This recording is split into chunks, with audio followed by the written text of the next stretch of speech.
Today I want to show you a crazy special effects technique called Aqueous photography.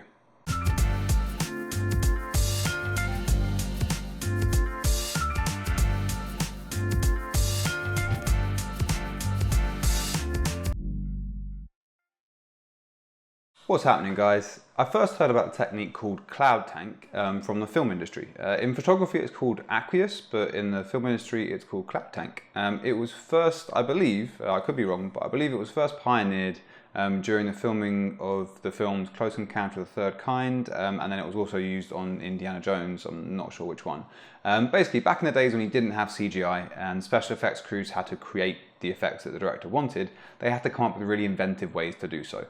So in those films, the director Steven Spielberg wanted some otherworldly clouds. So to create that, the special effects crew got a massive tank of water, filled it half with fresh water and half with salt water, and then injected substances into that which would then float on in between the two layers of water, thus creating the clouds. I've been doing a similar but modified technique for a few years, and over the last couple of days I've just been doing a personal project photographing some bottles of Robinsons and using the clouds there. So I'll just show you a few of those.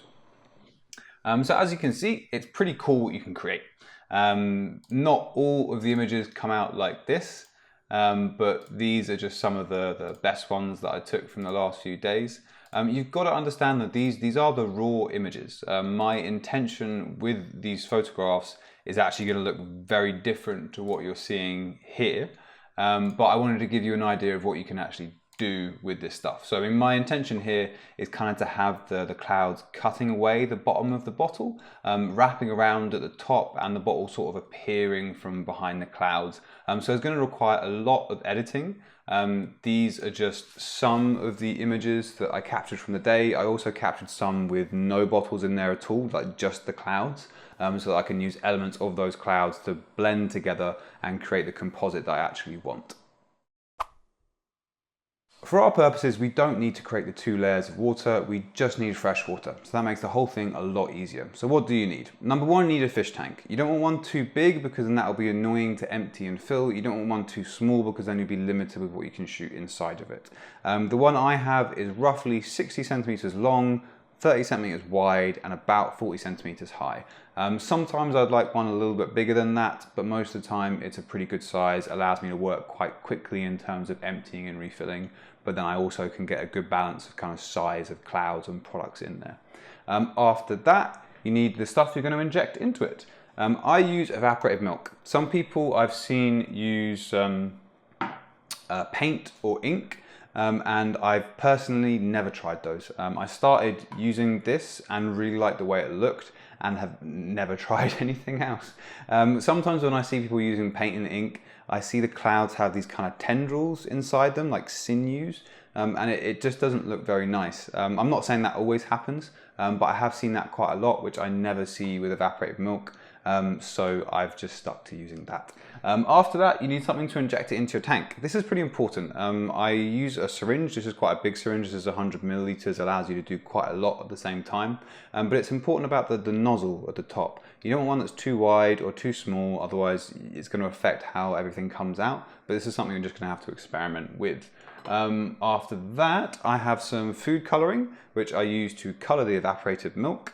And then I also use a hot glue gun if I'm, like in this instance, if I've got a product in the tank and I need it to be held down and not floating away in the water, I use a hot glue gun to glue it to the tank, and then use some isopropanol to take the hot glue off. It just comes off really easily with that, and then you can take it out. And that is it. That's all the stuff you need. So as you can see, it's really simple. It's a very easy technique in photography for you to get into.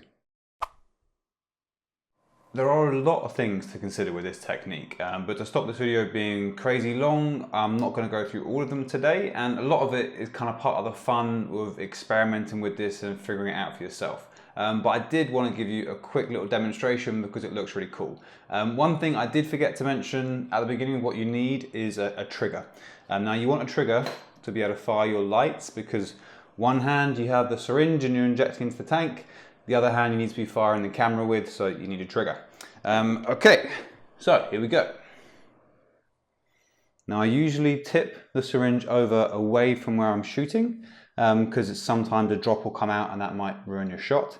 Then we move it over to where we're shooting, get it roughly aligned, and go.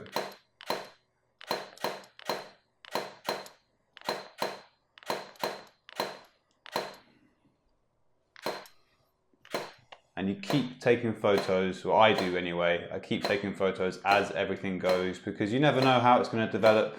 It's a natural substance and it can do some crazy things. Alright, so how about we have a look and see what we captured just now. So first things first, I just wanted to show you, this is when I'd finished filling up the tank. As you can see, there's not really very many bubbles. You can still see the hose kind of reflected in there from when it was being filled up. And as I was recording the videos, tons of bubbles appeared. I have no idea how it went from that to that. I guess I've never really left it that long before. So I gave it a little bit of a go to get rid of some of those bubbles. But to be honest, I'm in a little bit of a hurry creating this video today, and I didn't get rid of all of them, but it's not the end of the world because this was really just for demonstration purposes. To get rid of those bubbles though, all I'd suggest doing, you can just get like a little cloth and give them a little rub. You can even use a specific kind of window, like rubber squeegee sort of thing, and that does a really good job. But if you do it quick enough, if we go back to the photo I showed you before, that one, you can see there aren't really very many bubbles in there anyway. So if you do it quick enough, then you should be fine. You wouldn't have to rub it down too much. So anyway, let's see what we got. Now first, let's go through it quickly because I love doing that. It just looks fun. Doesn't that look cool? So anyway, this was the beginning of it. And you can see the clouds just coming over the top there. I like what it does with the top of the bottle. I really like these reflections on the side. That's what I really want for this project. I want to get some nice realistic reflections. I like this bit over here, that's good. Yeah, there's a lot of nice stuff captured here, and you can see some people might have stopped at this point, but some of these little bits at the top and the edges I could still use, and maybe even some of it on the side. You never know what you're actually going to want, so it's nice to give you kind of options. Now obviously everything that I've shown you today has been raw files, and it might not, you might not have a good idea in your mind how you can actually use these. So let me show you some other images. It's worth noting though, these photos, the way I created them was actually photographing the clouds separately. So the products weren't in the tank at the same time, they were then composited together. So let me just show you some of those. If we go over to Photoshop, so I've used this technique a few times. With this version, I combined quite a few clouds together to create each individual wing here, and then used the puppet warp to warp the shape of the cloud. So the clouds would originally have just been like this up and down kind of shape, and then I used puppet warp to mold them into more of a curve and create the wings. So you have this shot, and then I did an alternate version. This one, I actually far prefer this version. I think the clouds look a lot nicer on it. And then we have a shot here. I have to admit, that is not one of my favorite shots. I'm looking forward to the day that I can take it out of my portfolio. I think a lot of still life photographers will probably be the same with massive perfectionists. And while some people might look at that and really like that photo, I look at it and I see everything that's wrong with it.